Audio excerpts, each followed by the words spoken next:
àtúkù ètò láwùjọ wa o, àkùbọ̀jú ọjọ́ ṣe rí, àkùbí nàìjíríà ṣe dá láṣẹ Elédùmarè. A mà ní bógun yìí lọ lágbára Ọlọ́run tọmọtọmọ. Ṣé ẹ rí ọkùnrin yìí ló ṣàlàyé nípa nǹkan tó dùn tó dẹ̀ jẹ́ kó dùn àwa èèyàn nígbà tí ẹni tá a tiẹ̀ gbójúlé tá a gbọ́kànlé tá a wá rò pé ènìyàn Ọlọ́run ni wọ́n tí wọ́n dẹ̀ ti di politician tó ń sọ wípé pé ṣé kí bàbá Tinubu ṣe kó kó kakí wọ̀ ni. Jonathan rèé ó kó kakí wọ̀ láyé ìgbà tiẹ̀ ńgbà tọ́rọ̀ yẹn dójú ẹ̀ tí ò tiẹ̀ tí ì lè dé ìlàsí mẹ́wàá ilé ìta wà yìí, ṣùgbọ́n kí ìránṣẹ́ Ọlọ́run kó wá rí nǹkan tó ń ṣẹlẹ̀ èyí ló bí Bìrìtìkóyè nínú o ló bá ń sọ̀rọ̀.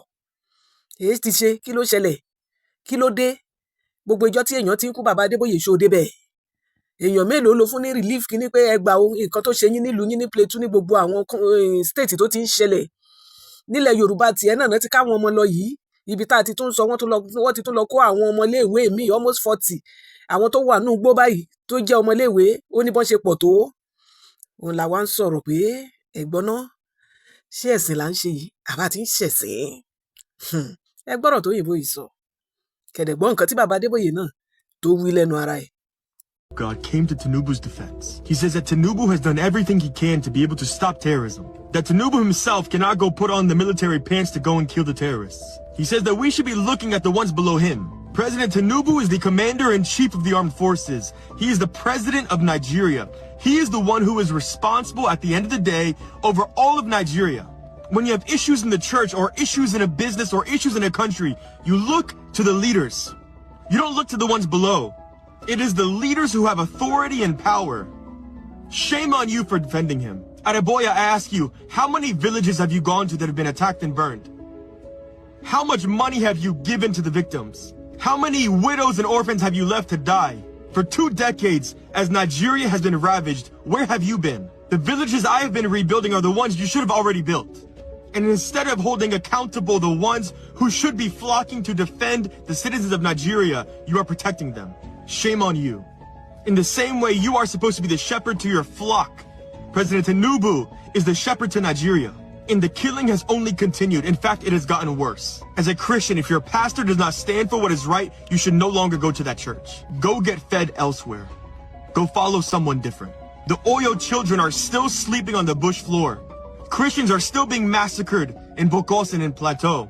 Sokoto and Katsina, Nigerians are still being killed. Stop defending and hold people accountable. Nigerian leader of the regime, Christian. Big officers.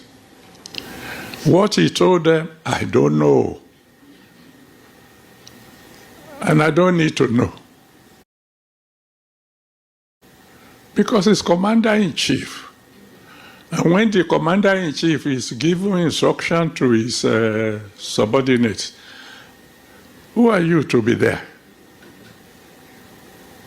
And after all, and I need to make this one clear, I don't support those who are accusing the president of not doing enough.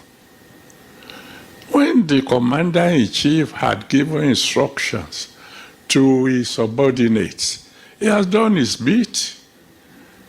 You don't expect him to go and put on khaki. Ṣé ẹ ti rí i pé ọ̀rọ̀ lẹ ti gbọ́ yìí ọ̀rọ̀ lẹ gbọ́ yìí ó sún mi o ọ̀rọ̀ ni bàbá Adébóyè dẹ̀ sọ jáde lẹ́nu yìí ládùúrú bí àwọn èèyàn ṣe ń fẹ̀mí tó ń sọ ẹ̀mí nù ládùúrú bí àwọn èèyàn ṣe ń pòórá lójijì lórílẹ̀‐èdè yìí kí la wá fi ṣorí ganan ní Nàìjíríà ṣe bí Burkina Faso lélẹ̀ yìí ṣebẹ́ni tó ń dààmú wọn ṣèbó ni wọ́n mú yìí ṣùgbọ́n ní tiwa báyìí ṣe ni Gúnmi ń yan kiri tó ń tún sọ di celebrity wọ́n wá ń gbà lọ́wọ́ Mary wọ́n fún àwọn tó rí wọ́n fowó wá ń ṣe politics Ọlọ́run tó bá jẹ́ lóòótọ́ ló wà inexistent gbẹ̀san wa o gbẹ̀san gbogbo wa gbẹ̀san àwọn tó ti kú àwọn tó ń jìyà àwọn tí ò lè jẹ tí ò lè mu àwọn ọmọ tó ń wà nínú igbó àwọn tó ń sùn nínú òtútù àwọn tí ò lè jẹ oúnjẹ ẹ̀ẹ̀mejì àbí kán jẹ oúnjẹ ẹ̀ẹ̀mẹ́ta lójúmọ́ àwọn tí ò tiẹ̀ rí nǹkan kan jẹ gbẹ̀san wa lára wọn o ó pẹ́ tá a ti ń sọ̀rọ̀ yìí ó pẹ́ tí Nàìjíríà ti ń rí báyìí ẹ kúkú mọ̀ pé Nàìjíríà amọ̀bá ti ń ṣe ń lámùmọ́ra ká tó máa pariwo síta báyìí ẹ̀tàn yìí ti pọ̀ jù ká tó lè máa sọ̀rọ̀ pé ó tó gẹ́ ṣebí ìgbà kan náà ni wọ́n gbé odindi kí náà ṣe ń pè pírámì pé àwọn ṣe ráìsì pé kinní kan tán tún tàn wá pé ráìsì máa pọ̀ ẹ wo gbogbo nǹkan tí bàbá Tinubu sọ ìlú ìdá bàbá Tinubu tó bá jẹ́ wípé ìgbà tí wọ́n sì yọ̀ǹgì tí èwe wà lára wọn, mo mọ̀ pé wọ́n á ṣe nǹkan kan, ṣùgbọ́n àgbà ti dé, ọlọ́jọ́ ti ń pè, agídí ló kù, ẹ ṣàánú wa, ẹ fà wá tó kù lẹ̀, ẹja jayé wa. èyí tá a wá rò pé ẹni tá a pè ní ìránṣẹ́ Ọlọ́run á tún ràn wá lọ́wọ́, irọ́ ni. wọ́n wá jókòó síbẹ̀ kẹ́ káwọn ọmọ yín wá kó wá join sójà. ṣé sójà tí wọ́n pa lógúnlógún tó ń pa lọ́gbọ̀nlọ́gbọ̀n bá a sì ṣe ń sọ yìí sìn, wọ́n ní wọ́n kó àwọn bóyá 40 lọ́tàn tí ì rí